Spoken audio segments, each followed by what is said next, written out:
A origem das três grandes religiões monoteístas na figura de um só homem. Então aqui, a gente pode dizer que é o túmulo daquele que concentra tudo o que a gente conhece como religião de um único Deus. As religiões monoteístas, todas têm nesse patriarca que está aqui, com esse monumento, possivelmente enterrado aqui embaixo, o começo de tudo.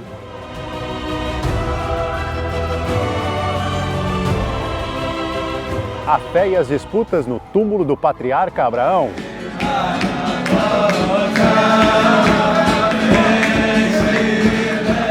Uma viagem fantástica e um encontro com Deus que fizeram de Jerusalém um lugar sagrado para os muçulmanos. Nossa jornada hoje é por Haram al-Sharif, o nobre santuário de onde Maomé partiu em sua viagem noturna para se encontrar com Deus.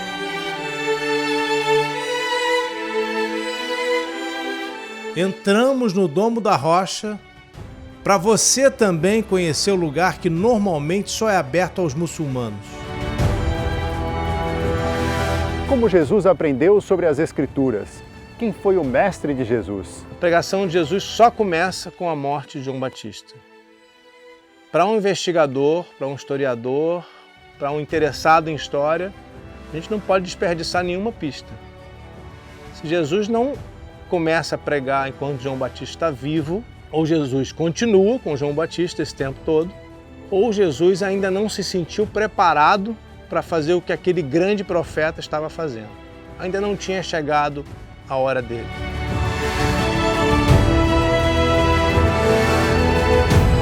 Hoje, no Expedições ao Sagrado.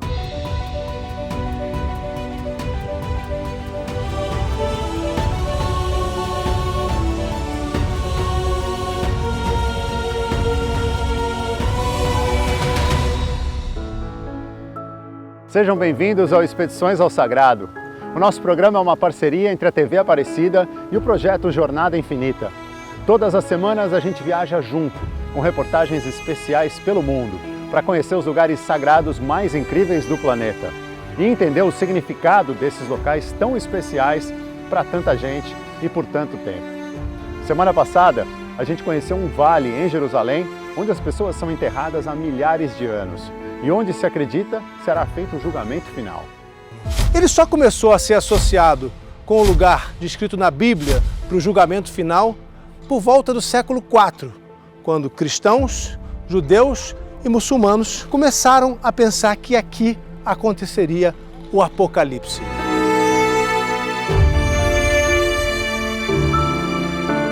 E fomos também à antiga Betânia, onde os evangelhos nos contam a história de um dos mais impressionantes milagres de Jesus, que mostrou o poder dele sobre a morte.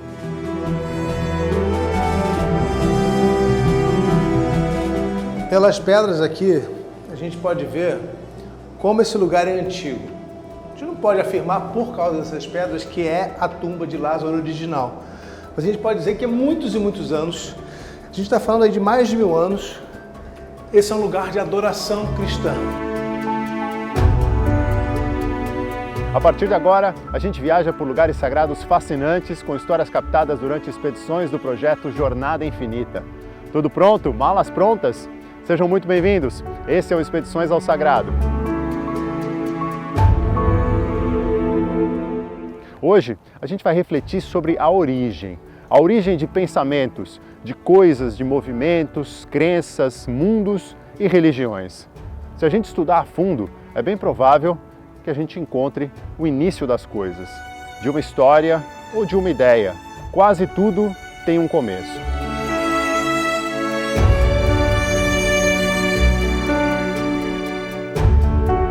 E as grandes religiões monoteístas, como começaram? Se elas têm uma origem comum, como foram os momentos nos quais elas se tornaram diferentes? E a origem do conhecimento? Como aconteceu? O Islã é a mais recente das três grandes religiões monoteístas. Foi só no ano 610 d.C., quase 6 séculos depois do tempo de Jesus, que Maomé teve as revelações que foram a base para a nova religião. Hoje, já são quase 2 bilhões de seguidores, aproximadamente 1/4 da população mundial. Há muitos muçulmanos hoje na África e também no Sudeste Asiático, mas tudo começou no Oriente Médio. E é para lá que a gente vai agora com o Rodrigo Alvarez.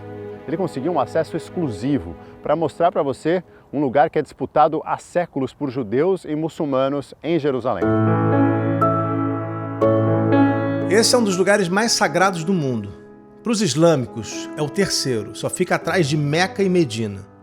Para os judeus, é o mais sagrado de todos, o monte onde um dia ficou o importantíssimo Templo de Jerusalém. Mas já faz quase 2000 anos que os judeus perderam o direito ao Monte Moriá. Nossa jornada hoje é por Haram al-Sharif, o nobre santuário de onde Maomé partiu em sua viagem noturna para se encontrar com Deus.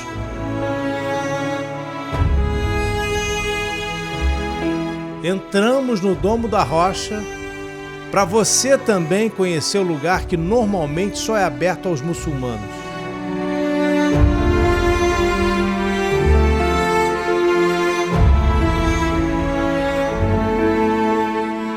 Ainda que o Islã tenha começado em Medina, onde hoje é a Arábia Saudita, Jerusalém logo entrou na tradição islâmica. A gente está falando aqui mais ou menos do ano 621, quando a tradição nos conta que Maomé recebeu a visita do anjo Gabriel. Ele mesmo, Gabriel, que a tradição cristã conhece por ter visitado Maria, anunciando a gravidez de Jesus. O anjo Gabriel foi ao encontro de Maomé montado no cavalo Burak, um cavalo alado, e nele os dois fizeram o que ficou conhecido como a viagem noturna. A viagem a um lugar de adoração, um lugar distante, que a tradição islâmica interpretou como sendo esse exato lugar aqui em Jerusalém. Não por acaso, mais tarde, quando o califa Omar conquistou essa cidade, ficou diante de onde não havia ainda o Domo da Rocha e disse: aqui será construído um santuário.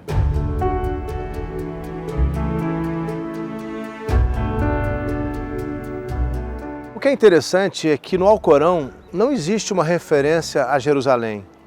O que está escrito lá é que Maomé viajou a um lugar de adoração distante. Foi a tradição islâmica depois que associou esse lugar com Jerusalém. Agora, tem algo muito importante aqui. O Domo da Rocha, que não é uma mesquita, é um santuário, foi construído em cima de uma pedra. A mesma pedra que a tradição judaica diz que foi o lugar onde Abraão trouxe seu filho Isaque para sacrifício. E a gente lembra que no último momento Deus livrou Isaque desse sacrifício. Abraão trocou Isaque por um cordeiro, seguindo ordens de Deus.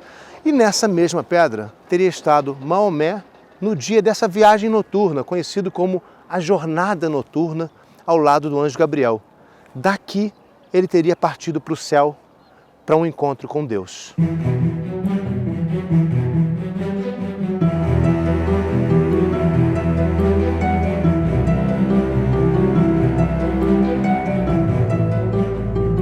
O ponto de partida de Maomé teria sido essa pedra, a mesma onde Abraão trouxe o filho Isaque para cumprir a ordem de Deus.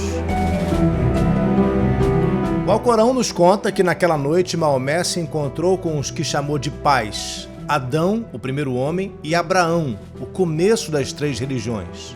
E depois com aqueles a quem chamou de irmãos: Moisés, José e Jesus. A tradição islâmica conta que Maomé liderou as preces, estabelecendo sua primazia entre os profetas. Visitou o inferno e o paraíso e teve um momento de encontro com Deus. Alguns estudiosos islâmicos entendem que isso aconteceu num sonho, mas a maioria dos muçulmanos acredita que a viagem milagrosa da ascensão de Maomé aconteceu de fato, fisicamente.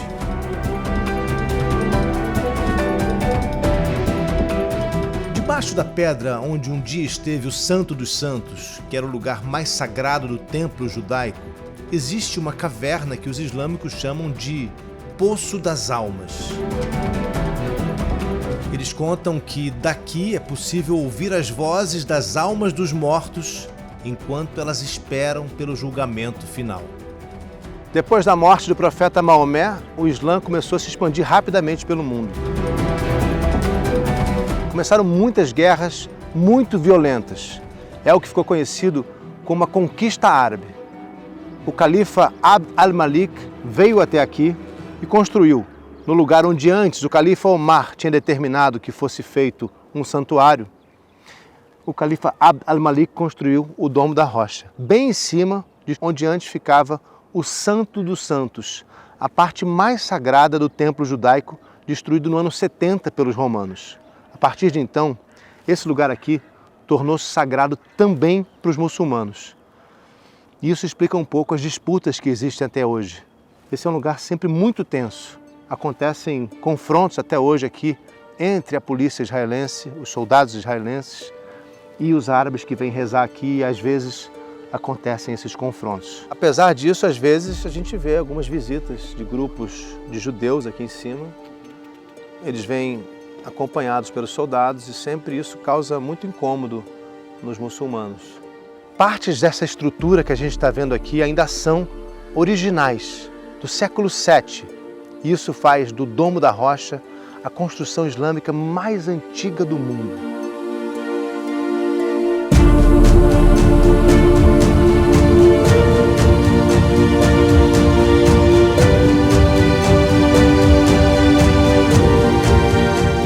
Esse lugar é muito importante também para o cristianismo, mas nunca foi tão importante assim.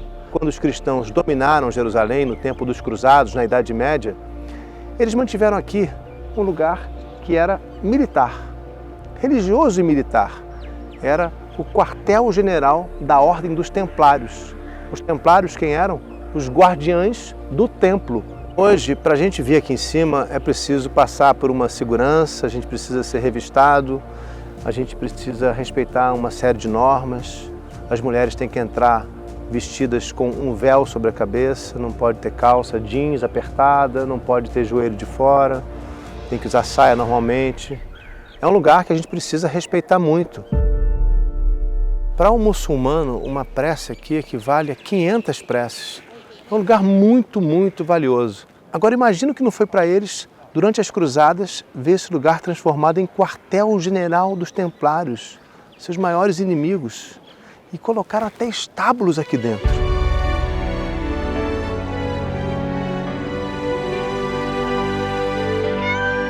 Foi durante a Guerra dos 6 Dias, em 1967, que Israel ocupou Jerusalém por inteiro. E aí foi preciso fazer um acordo para evitar novas guerras contra os árabes. Esse lugar aqui passou a ser controlado pela Waqfa, que é uma guarda comandada pelos jordanianos. A Jordânia, o país vizinho aqui, é encarregada de cuidar até hoje desse lugar. Mas como o problema é muito grave aqui o tempo todo, a gente vê em toda a parte aqui soldados israelenses. É uma situação nebulosa, que volta e meia acaba terminando em confusão. É uma pena, porque esse lugar aqui era para ser apenas e somente a casa de Deus. Para as 3 religiões que veem em Abraão um patriarca. O judaísmo, o cristianismo, o islã. Para todo mundo aconteceu aqui um momento fundamental. O sacrifício de Isaac. Na verdade, um sacrifício que acabou não acontecendo, porque Abraão trouxe o filho para cá e na última hora Deus acabou interferindo e dizendo para ele trocar o filho por um animal. Eu vou contar essa história num outro vídeo depois, mas foi aqui também. E é por isso que esse lugar é tão fundamental. Sem falar no templo, lugar onde Jesus viveu momentos importantíssimos, ainda que tivesse críticas imensas à corrupção dos sacerdotes, era um lugar sagrado também para Jesus, tanto que ele queria modificar as coisas por aqui.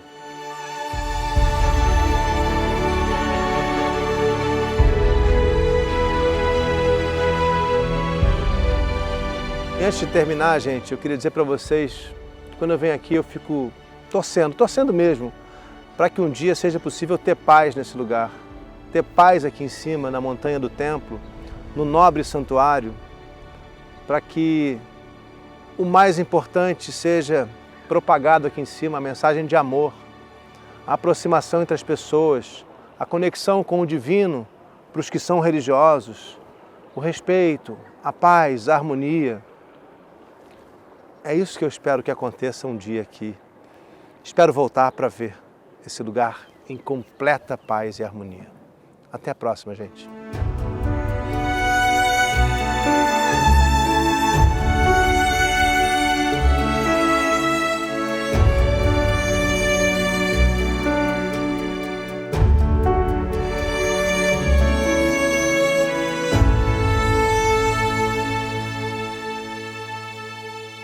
Vale lembrar que esse especial foi gravado antes do início dos confrontos entre Israel e Hamas na faixa de Gaza. E a mensagem de paz que o Rodrigo deixou no final fica ainda mais importante, necessária até. A verdade é que, infelizmente, a paz nunca foi duradoura naquela região, nos últimos milênios. Mas sempre que eu penso nesse lugar, eu fico pensando também que, de alguma forma, há uma coexistência por ali.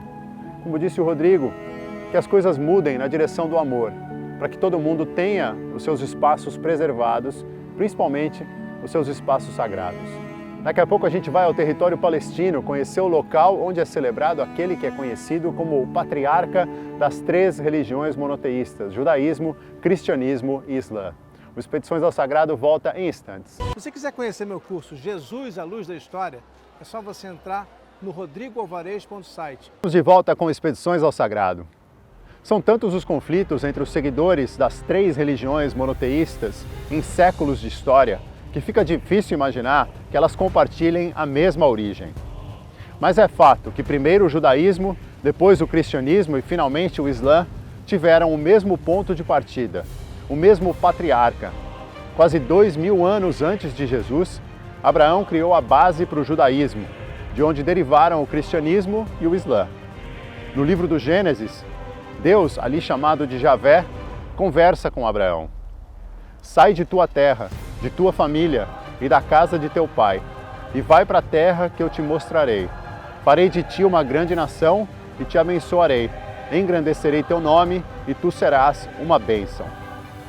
A gente vai agora conhecer um lugar muito sagrado para judeus e muçulmanos e cheio de significado para cristãos também. É um lugar de importância histórica, religiosa e arquitetônica.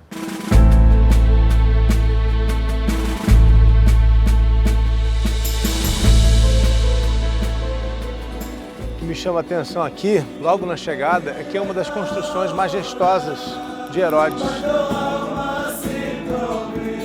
Uma grande coincidência que me deixou muito feliz, inclusive. A gente chegou aqui com o privilégio de assistir uma cerimônia de Brit Milá, que é uma circuncisão. Tem um bebezinho aqui, com 8 dias de vida, um menino, que veio repetir o ritual que o Gênesis nos diz que começou com Abraão.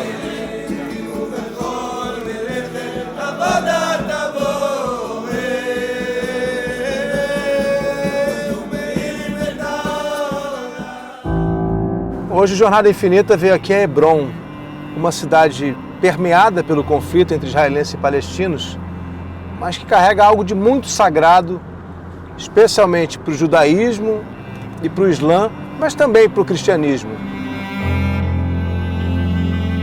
Por essa estradinha aqui a gente vai chegar no túmulo dos patriarcas, do lado palestino conhecido como a Mesquita de Ibrahim, que é assim que eles chamam Abraão. E o que é que tem de tão importante nesse lugar? Aqui, dentro de uma sinagoga, que do outro lado é uma mesquita, é um edifício compartilhado, estão os túmulos de Abraão e Sara, Isaac e Rebeca, e também de Jacó e Leia, os patriarcas do judaísmo.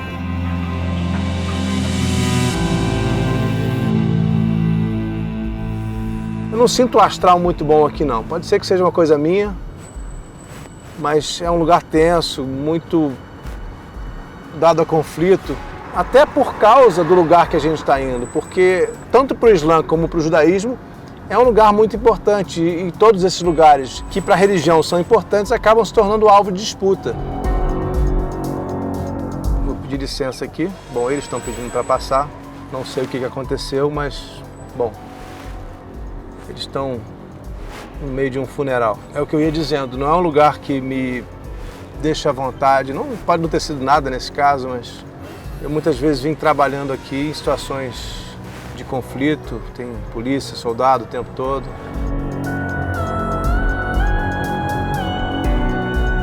está no coração da cidade de Hebrom. A gente está realmente num lugar muito antigo, uma cidade muito antiga e que hoje é Palestina com controle militar israelense. E na nossa chegada aqui a gente já pode ver bem claramente como esse lugar é importante para os muçulmanos. Tem um grupo imenso da Turquia, até tive que parar o carro aqui e esperar eles passarem.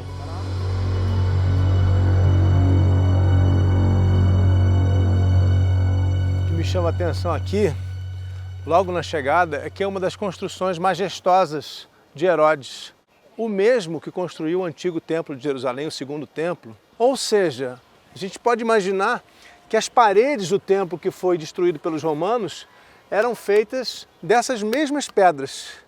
E a gente tem certeza disso, porque olha só como esse lugar aqui é parecido com o Muro das Lamentações.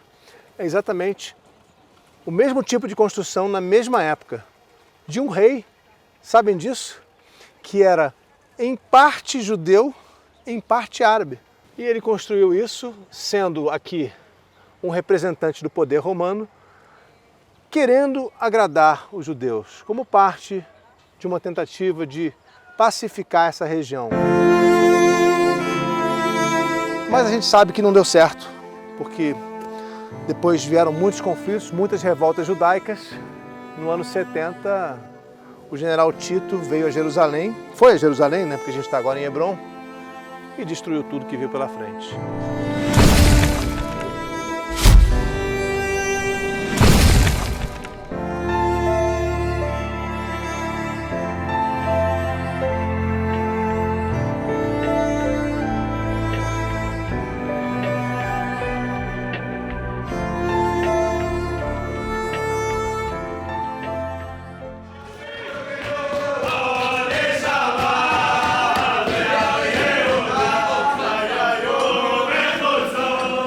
Para a gente entender a importância desse lugar aqui para o judaísmo, a gente precisa voltar ainda a Adão, porque a tradição diz também que Adão e Eva foram enterrados aqui e que Abraão escolheu esse lugar por saber disso e que só Adão, por ter vindo do Jardim do Éden, do paraíso, sabe onde estaria o portão que levaria de volta até o paraíso. Então aqui esse lugar é considerado o portão do paraíso. Por isso também, tanto fervor nessa reza que a gente vê aqui e tanta expectativa, porque a proximidade com esse lugar é a proximidade com o paraíso, com a vida que vem depois da morte, a eterna promessa de uma vida melhor depois dessa.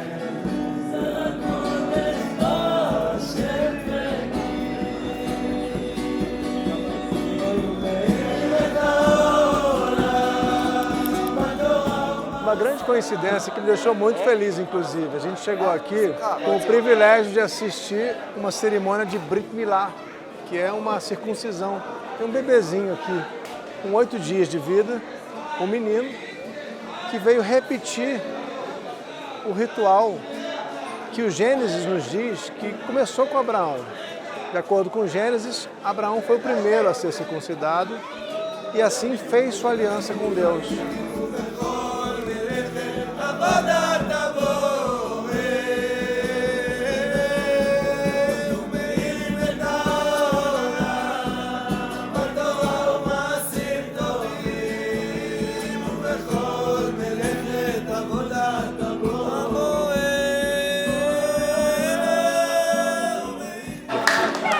E repetir isso aqui no túmulo dos patriarcas, justamente onde a tradição nos diz que Abraão está enterrado, para um judeu tem um significado imenso.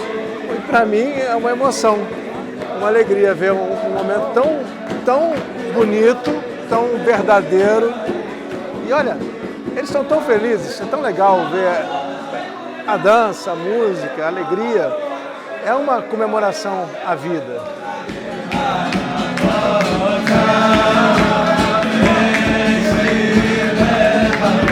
O Felipe, nosso diretor de fotografia, como ele é judeu, ele foi convidado aqui a se paramentar com o tefilin, uma vestimenta ritualística judaica, que carrega ali aquilo que parece uma caixinha, tem uma pequena Torá.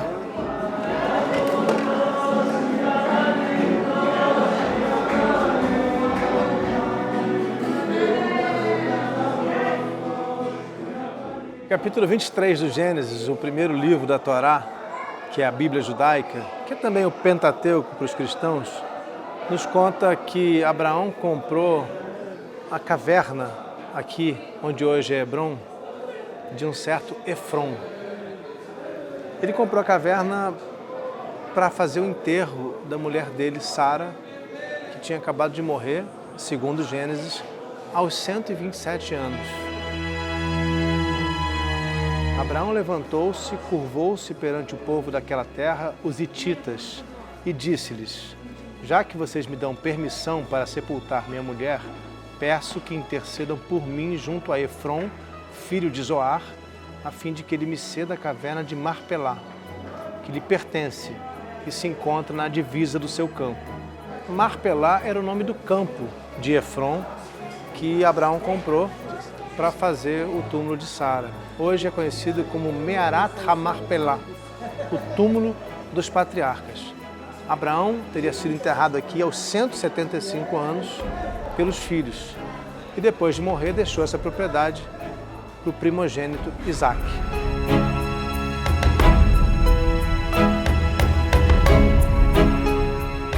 Lembram dele? O Isaac quase foi sacrificado, ainda criança, quando Deus pediu a Abraão que o sacrificasse. Ele foi ao Monte Moriá e na última hora apareceu um anjo dizendo que Abraão podia trocar o filho por um cordeiro, que ele foi um teste da fé de Abraão. Isaac acabou, segundo o Gênesis, vivendo 180 anos e também teria sido enterrado aqui nesse lugar. Rebeca, a esposa de Isaac, também foi enterrada aqui nas cavernas de Marpelá, e depois foi Leia, a mulher de Jacó, que a gente conhece também como Israel, por causa de um episódio marcante da Bíblia. Esse aqui é o monumento dedicado a Abraão. Está escrito aqui, ó, monumento da tumba do patriarca Abraão. O túmulo mesmo, que naquela época era uma caverna, tanto que toda a história aqui começa com a compra da caverna, a gente não tem acesso. E talvez nunca tenha, porque ninguém tem certeza de onde está. Estaria em algum lugar aqui embaixo, numa dessas câmaras que a gente tem aqui por baixo, mas não há quem possa dizer exatamente onde estaria enterrado Abraão. Por isso que a gente fala o tempo todo que é uma tradição.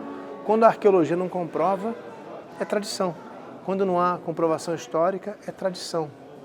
Mas isso não muda nada para essas pessoas todas que vêm aqui, com muita devoção, rezar. E rezar fervorosamente, porque Abraão é o começo de tudo. A gente está aqui num lugar de celebração da vida daquele que começou tudo, decidindo deixar para trás a escravidão, ouvindo as palavras de Deus que o enviou para uma terra distante. De Abraão veio toda a descendência do judaísmo, como a gente conhece hoje. Na tradição islâmica, Abraão também é considerado um patriarca, porque teria vindo de um outro filho, Ismael, toda a descendência que se transformou no povo árabe. Então aqui, a gente pode dizer que é o túmulo daquele que concentra tudo o que a gente conhece como religião de um único Deus. As religiões monoteístas, todas têm nesse patriarca que está aqui, com esse monumento, possivelmente enterrado aqui embaixo, o começo de tudo. O tempo todo a gente é lembrado aqui da proximidade da sinagoga, da parte judaica com a parte árabe. Ali do lado, a gente vê o tempo todo também os árabes rezando. É impressionante isso, gente, como é que dois povos, duas religiões que têm o mesmo patriarca vivem aqui tanto conflito. E todos têm acesso aqui ao túmulo, né, ao monumento dedicado a Abraão, porque dos dois lados a gente tem vista para esse monumento aqui. E aí, para confundir um pouco mais a nossa cabeça, esse sarcófago foi construído pelos mamelucos, que eram muçulmanos, que conquistaram essa região aqui no século XIV, e tem inscrições árabes aqui até hoje. precisa explicar mesmo, não dá para olhar para a história assim desavisado, não. Tem que ir entendendo para ir aprendendo e compreendendo.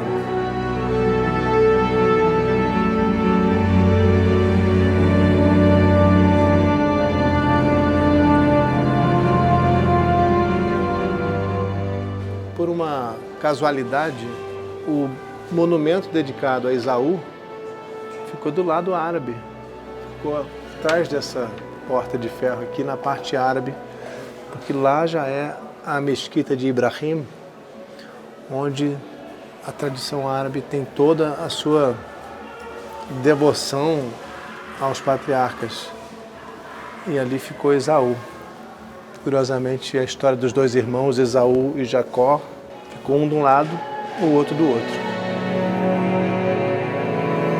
Essa conexão com Adão e com o portão para dar acesso ao paraíso é fascinante, né? Da mesma forma que se acredita que o crânio de Adão teria sido enterrado debaixo do local onde Jesus foi crucificado. Tem uma tradição medieval, não é muito antiga, né, em termos históricos, que nos diz que aqui, na chamada Capela de Adão, era o lugar onde estaria o crânio de Adão, o primeiro homem, segundo o Antigo Testamento, segundo a Bíblia judaica. E essa tradição medieval nos diz que o sangue de Jesus, lá em cima, né, eu estou bem embaixo de onde fica o Monte Calvário. Esse aqui, a montanha está ali, aqui em cima tem toda aquela parte por onde a gente passou agora, e aqui embaixo teria escorrido o sangue de Jesus, indo justamente na direção do crânio de Adão. É um simbolismo. Lembra que eu falei lá em cima do simbolismo do sacrifício de Isaac, unindo o Antigo Testamento com o Novo Testamento, a antiga aliança com a nova aliança trazida por Jesus Cristo? Aqui está mais uma conexão do Novo Testamento com o Antigo Testamento. Jesus relacionado diretamente a Adão, o primeiro ser humano. Abraão não apenas respondeu ao chamado de Deus, mas se tornou um dos maiores exemplos de fé inabalável, especialmente no episódio conhecido como o sacrifício de Isaac, quando ele parecia disposto a sacrificar o próprio filho a pedido de Deus, até ser poupado daquele gesto com a substituição do filho por um cordeiro. Eu aproveito para te lembrar que essa expedição do Rodrigo Alvarez também foi feita antes do início dos conflitos na faixa de Gaza, em outubro de 2023, e que esse local não fica no centro do confronto, e sim na Cisjordânia. Depois do intervalo, a gente vai voltar a Hebrom para mais detalhes do túmulo dos patriarcas, onde está a origem das 3 grandes religiões monoteístas. Papo de domingo, sempre às 3 da tarde, para falar sempre de um tema incrível sobre religião aqui no YouTube do Jornada. A Bíblia tem um livro inteiro dedicado ao começo de tudo. O livro do Gênesis vem da Bíblia judaica e está no Antigo Testamento para os cristãos. Nele estão as histórias do que teria sido a criação do mundo por Deus, com a transformação do caos em ordem em 6 dias, com o 7º dia dedicado ao descanso. Também no livro estão o que o Gênesis chama de primeiros humanos, Adão e Eva, criados à imagem e semelhança de Deus e expulsos do paraíso depois de cometerem o pecado original. O livro ainda fala sobre o patriarca do povo de Israel, Abraão, e tem histórias como as do dilúvio e da arca de Noé, para salvar a criação, e da Torre de Babel, uma lição de humildade, além da introdução de personagens bíblicos como Adão, Eva, Abrão e Sara e seus descendentes. São histórias cheias de simbolismo. A ciência explica o surgimento do universo a partir da teoria do Big Bang, segundo a qual uma grande explosão há bilhões de anos criou o que conhecemos. Para explicar o surgimento dos humanos, os cientistas recorrem à teoria da evolução, a partir de organismos que viviam na água e tempos depois dos primatas. O Papa Francisco declarou que a teoria do Big Bang não contradiz o papel de Deus como criador do universo e que o processo evolutivo não se opõe à ideia de que Deus criou os seres vivos. Segundo o pontífice, esses conceitos científicos apenas reforçam que em algum momento uma força criou o mundo que a gente conhece, com humanos e outros animais, para que se iniciasse toda a evolução. Em 1950, o Papa Pio XII já tinha descrito a evolução como uma abordagem científica válida no desenvolvimento dos humanos, o que foi reiterado pelo Papa João Paulo II nos anos 90.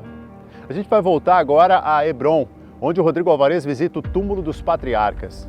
Na segunda parte desse especial, a gente vai conhecer a história daquele que deu nome a Israel e saber mais sobre o retorno dos judeus a esse importante local de adoração no século XX. E sobre os episódios de violência que marcaram a região nos últimos séculos. patriarca Jacó, que viveu aquele episódio tão estranho com o irmão Esaú. Jacó, considerado trapaceiro, que tentou se passar pelo irmão para convencer o pai Isaac, que já estava cego, de que ele era o primogênito e assim ganhar os direitos do primogênito. Logo aquele que era considerado trapaceiro, por que ele estaria aqui? E aí a gente tem que voltar na Bíblia para entender o momento em que Jacó passou a ser chamado de Israel. Ele é tão importante que dá um nome ao país que existe aqui hoje. Dá um nome às terras todas que antes havia aqui, o reino de Israel. Quando o rei Davi era o rei de tudo isso aqui, quando a Judéia, a Samaria e a Idumeia faziam parte de um único reino, esse reino se chamava Israel, por causa desse patriarca, que é homenageado com esse monumento aqui. Assim como os outros, esse monumento foi criado pelos mamelucos. Vocês sabem quem são os mamelucos? Quem eram? Eles eram uma força militar, religiosa, muçulmana, que surgiu no Egito, formada por ex-escravos, quase todos eles turcos, mas tinha muitos que vinham de outros países da Europa, que eram ex-escravos, e que formaram essa força e que em algum momento desejaram conquistar Jerusalém também. A gente está falando aí já da Idade Média. A partir do século IX surgiram os mamelucos e mais tarde eles vieram para cá e enfrentaram os cristãos durante as cruzadas. E depois dos mamelucos, Jerusalém nunca mais voltou às mãos dos cristãos, porque passou para a mão dos otomanos, aí veio a Primeira Guerra Mundial. Depois da Primeira Guerra, essa região toda passou para os britânicos e franceses. Na Segunda Guerra, houve finalmente a criação do Estado de Israel. E aí sim, esse lugar aqui voltou a ser um lugar de oração dos judeus. Só depois de 67, depois da Guerra dos 6 Dias, os judeus tiveram alguma paz para rezar aqui, nesse lugar que é tão sagrado para eles.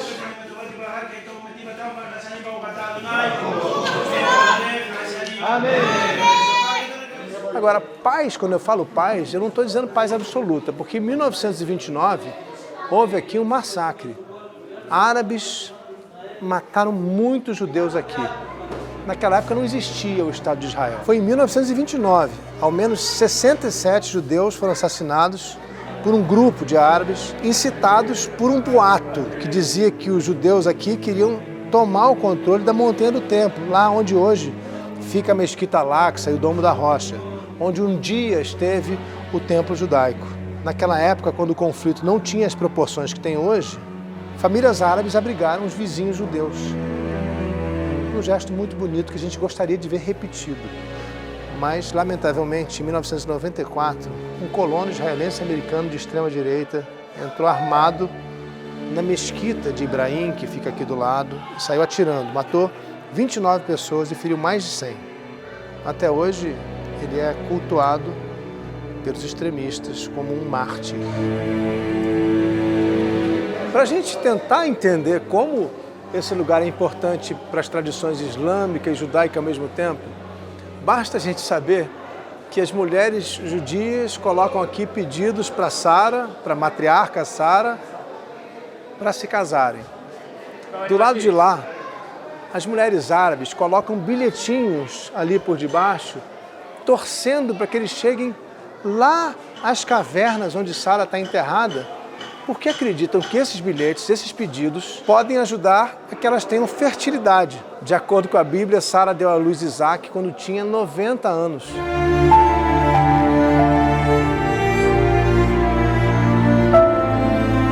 Você consegue entender por que Abraão é tão importante para os muçulmanos e para os judeus? Para os judeus, Abraão, pai de Isaac, é de onde vem toda a linhagem dos hebreus que hoje a gente conhece como o povo judeu. Para os muçulmanos, essa linhagem vem da mulher Agar, mulher de Abraão, de quem nasceu Ismael.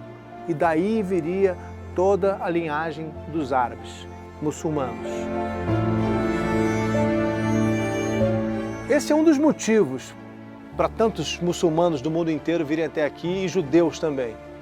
Mas para os muçulmanos ainda tem outro. Hebrom, depois de Jerusalém, Meca e Medina, é uma das cidades mais sagradas também. Por quê? Porque, segundo a tradição islâmica, durante sua jornada noturna, quando viajou num cavalo alado, acompanhado do anjo Gabriel, Maomé veio até aqui. Ele fez uma parada aqui antes de ir ao Monte Moriá em Jerusalém.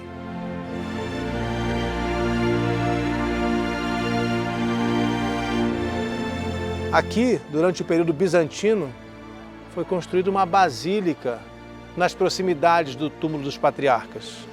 Depois, a igreja foi transformada em mesquita, voltou para o controle dos cruzados, que eram cristãos, que vinham da Europa, querendo reconquistar a região, e finalmente voltaram às mãos dos muçulmanos pelo sultão Saladino, Salah al-Din, que reconverteu esse lugar em mesquita em 1188. Gente, depois da conquista de Saladino, os judeus passaram 700 anos proibidos de vir até aqui, proibidos de rezar no segundo lugar mais importante do mundo para o judaísmo. Eles só voltaram a poder visitar o túmulo dos patriarcas no começo do século passado, mas ainda assim com restrições. O controle judaico sobre esse lugar, depois de 2000 anos, só veio em 1967, com a Guerra dos 6 Dias, que foi vencida pelos judeus, e assim eles voltaram a tomar conta do lugar e voltaram também a rezar aqui, diante do túmulo de Abraão, Sara e dos outros patriarcas.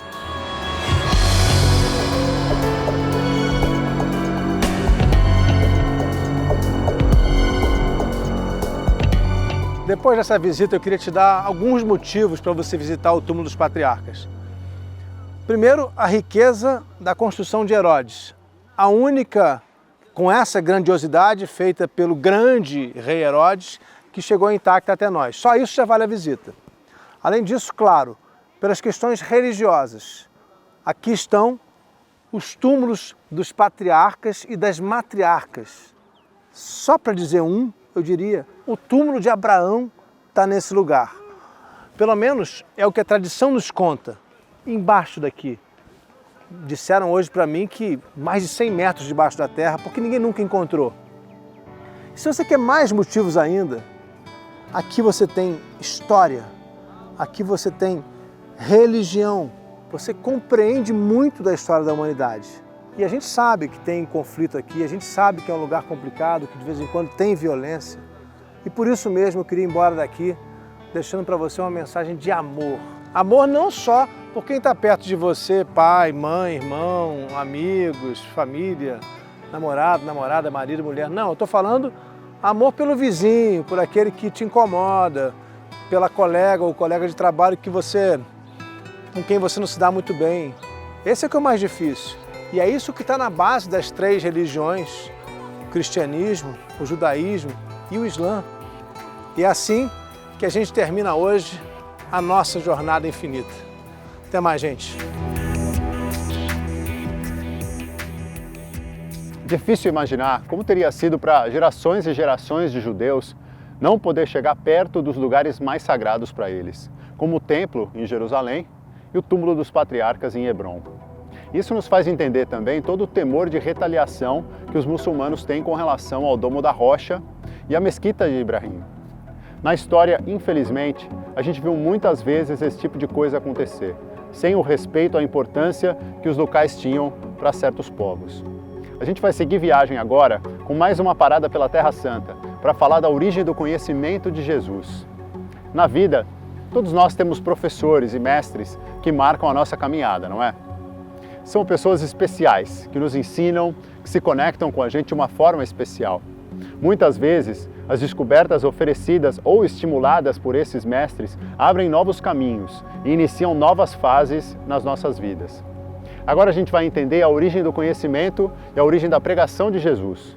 Numa viagem com um grupo a Israel no projeto Jornada Infinita, Rodrigo Alvarez explicou como João Batista teve forte influência sobre Jesus. A gente pode entender, e é assim que eu entendo, João Batista como o primeiro mestre de Jesus. Todo rabino, Jesus é chamado de rabi nos evangelhos. Jesus era chamado de mestre. Eu chamo Jesus muitas vezes de mestre, quando eu me refiro a ele nos livros. porque assim ele era chamado. E a gente tem que entender que Jesus não apareceu um dia aqui no Rio Jordão e naquele mesmo dia foi batizado e no dia seguinte João Batista morreu e foi embora. O que aconteceu entre os 12 e os 30 anos de Jesus? Onde estava Jesus nos anos perdidos? Os franciscanos lá em Nazaré, inclusive o Frei Bruno Varriano, com quem conversei muito, que até recentemente era reitor, é o cargo, né? Era o reitor lá na Basílica do Santuário. Eles entendem que Jesus deve ter ficado em sua casa com os pais até os 30 anos. É uma maneira de se entender isso. Mas se a gente olha para todo o conhecimento teológico, todo o conhecimento das Escrituras que Jesus tem, não é possível pensar que ele não tenha em algum momento saído para estudar. E todo mundo que tem muito conhecimento das Escrituras judaicas tem um mestre.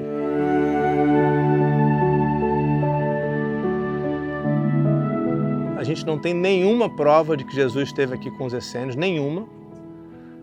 Mas a gente tem que ter certeza que Jesus se encontrou com os essênios, que de alguma maneira conviveu com eles. Até porque João Batista, sendo um essênio, o primeiro mestre de Jesus, aquele que batiza Jesus, é um essênio.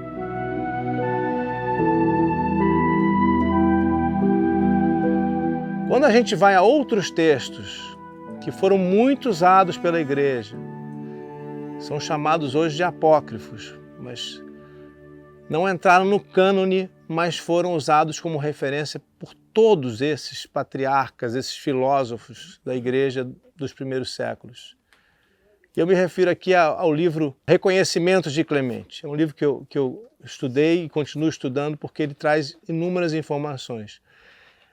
Em Reconhecimentos de Clemente, eu não quero ser muito teórico não, mas é só para vocês saberem que é um livro que foi muito usado dentro do cristianismo. A gente tem informação sobre uma disputa que houve entre os discípulos de João Batista, aqueles que se chamavam Filhos da Luz, para assumir o comando do grupo dos discípulos de João quando João foi morto, foi assassinado. E a gente percebe e a gente descobre por esses documentos e por outros documentos que Jesus não quis fazer parte dessa disputa, mas que Jesus conviveu por um tempo com essas pessoas que tinham um pensamento essênio.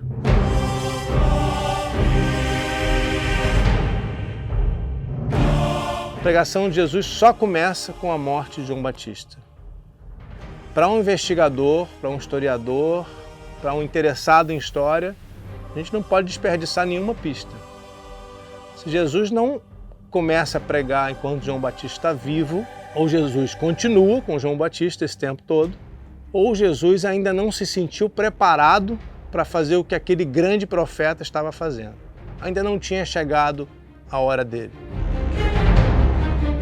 Quantos anos Jesus terá passado com João Batista no Rio Jordão? De novo, Jesus começa a pregação depois da morte de João e até o final ele está muito entristecido com a morte do mestre João, o grande profeta João. Jesus passa a ser comparado com João, os discípulos de João começam a dizer que João está ressuscitado e até o fim vai haver até uma confusão entre Jesus e João.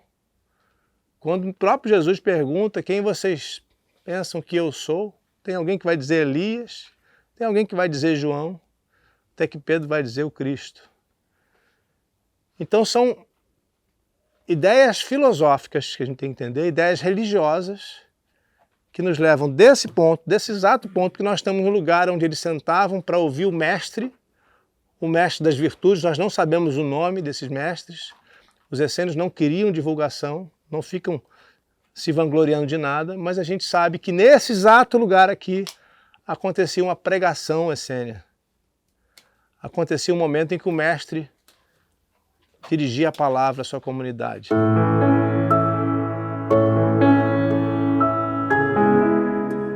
É importante dizer, a gente não sabe arqueologicamente, nem por documentos, se Jesus esteve aqui. A gente pode acreditar que ele esteve aqui porque é provável que ele tenha vindo aqui pelo contato dele tão próximo com João Batista, pela relação tão próxima dele com João Batista. A história de Jesus, gente, isso é fundamental. A história de Jesus é contada a partir... O primeiro nome que a gente ouve não é nem o de Jesus, às vezes, em alguns evangelhos. É João Batista. A primeira história que nos é contada é de João Batista. Mas a gente não sabe se ele esteve aqui. E não, o episódio das tentações é posterior. É justamente o momento em que ele está, a gente pode entender assim, se preparando para começar. Agora chegou a minha hora.